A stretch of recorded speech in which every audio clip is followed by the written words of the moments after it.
মবটাকে অনেকে তো এনজয় করছে, সে ওইটাকেই তার কালচার মনে করে, এবং যখন সরকারের এটা প্রশ্রয় পেয়ে যায় তখন আরও বেশি উগ্র হয়ে যায়। আর আমি নির্বাচনে দেখি যে অনেকের ওই ধরনের বিহেভিয়ার প্যাটার্নের ধারাটা এখানে আগে যেটা ছিল সেটা বাদ দিতে পারিনি, আরেকটা মনে করছে এইটা হলেই ধরুন একটা জায়গায় 5 জন বা 6 জন ক্যান্ডিডেট, তা আপনি যদি এই ধরনের কতগুলো কাজ করেন তাহলে কিন্তু মিডিয়া টিডিয়া নানাভাবে মনে হবে আপনিও যেন একটা কিছু ওইখানে।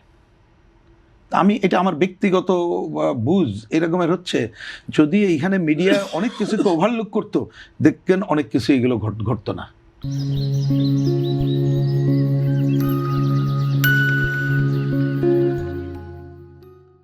কারণ এইটা তো একটা ফ্যাক্টর, কারণ বাংলাদেশে অনেক কিছু মানে কি বলবো যে হয়তো আমাদের বিবেচনায় খারাপ, অনেকের বিবেচনা ভালো হইতে পারে, সেইটাই মিডিয়ার মধ্য দিয়ে এসে অনেক ধরনের অপকর্ম ঘটাইতে পেরেছে না, পেরেছে তো।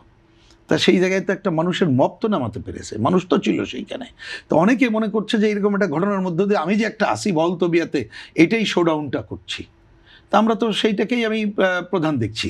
আমি প্রসঙ্গক্রমে একটু বলি, আপনি প্রথমে যে আলোচনা শুরু করলেন ওটার সাথে একটু সাপ্লিমেন্ট করি। দেখেন, আমি গত পরপর 4 দিন, এমনকি আজকে আপনার এখানে আসার আগেও ঢাকা 12 একটা ক্যাম্পেইনে ছিলাম, তার আগে 9, 10 এবং অন্যান্য জায়গার ক্যাম্পেইনে পরপর ছিলাম, আজকেও দেখলাম। এবং আমি গত শুক্রবার যখন আমি ডেমরা অঞ্চলে ক্যাম্পেইনে যাই, আমার পাশ দিয়ে তো হাত পাখার মিছিল গেল, আমিও মিছিল করলাম, আমাদেরও মিছিল, প্রার্থী সহ ছিলাম, আমি তো কোনো সংকট আমি দেখি নাই।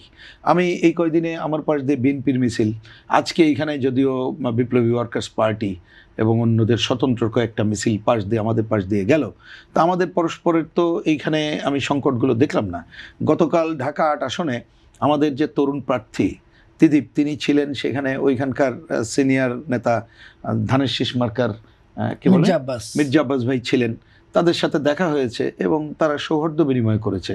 আমি আরও পরে আমি অন্য একটা জায়গায় ছিলাম, মজা করে আমার প্রার্থীকে জিজ্ঞেস করলাম যে ও আমাকে সাথে সাথে জানিয়েছে, আমি যেহেতু উনি তো তোমার সিনিয়র, তা দেখার আগে কে সালাম দিল, তুমি আগে দিলা না উনি দিলেন? বলছে না না ভাই আমি আগেই সালাম দিছি। আমি ঠিক আছে, এই কালচারটুকু রক্ষা করো, ভেরি সিম্পল। আমি বলছি যে এইটুকুটা থাকতে হয়। এই আর একটা জায়গায় ঘটে, যদি আমি একটু আগে যে এখানে বললাম যে ওইটুকু ঘটে, আর একটা জায়গায় যেটা উনি আগে আওয়ামী লীগ বিএনপি অন্য জায়গাটা বলেছে, অনেক সময় এটা ঘটে কি, চোখের সামনে যে মনে করে আমি তো জিতেই যাব, ও হচ্ছে আমার বাধাগ্রস্ত করবে। আরেকজন মনে করে যে আমি যে তার কাছাকাছি আছি তাকে যদি একটু ঘায়াল করতে পারি জিতে যাব, তখন কিন্তু অনেক সময় স্থানীয় কর্মী টর্মী মানে স্থানীয় না, তারা এটা করে।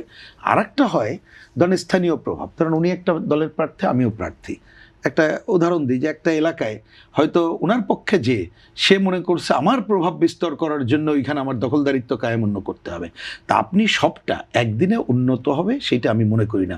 যার জন্য এখানে নিশ্চয়ই যারা প্রার্থী দল তার যেমন আচরণ করতে হবে, আর আমরা তো আচরণবিধি করেছি কী জন্য, আইন কী জন্য করেছি। যদি সব কালচারালি সব ভালো হয়ে যাবে তাহলে তো আইনের দরকার ছিল না, নির্বাচন কমিশনের এত টাকা দিয়ে পোষা এবং অন্যান্য কাজের দরকার ছিল না।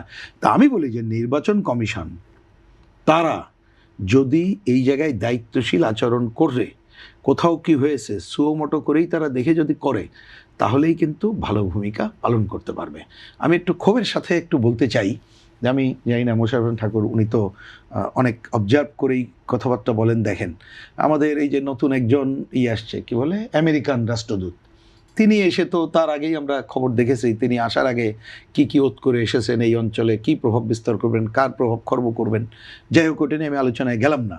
এবং তিনি সাংবাদিকদের সাথে কথা বলে মৌলবাদী শক্তিকে কি করবেন সেটা বলছে। আজকে দেখলাম, আমি যে কারণে কথাটা টেনে নিয়ে আসলাম, যে নির্বাচন কমিশনে যাওয়ার পরে প্রেস ব্রিফিংয়ে দেখলাম নির্বাচন কমিশনে কি উনি জিজ্ঞেস করেছেন এবং যেভাবে ওনারা কৈফিয়ত দিয়েছেন, তা আমি একটু বিনয়ের সাথে বলবো ওনারা দয়া করে সুমোটো করে যে আচরণবিধি লঙ্ঘিত হচ্ছে কিনা এবং কিভাবে একটু সহনশীল পরিবেশ রক্ষা করা যায়, কিভাবে জনগণ ভোট কেন্দ্রে আসতে পারে এবং ভোট কেন্দ্রের একটা শান্তিপূর্ণ পরিবেশ নিশ্চিত করা যায়, সেই কাজটা করুক।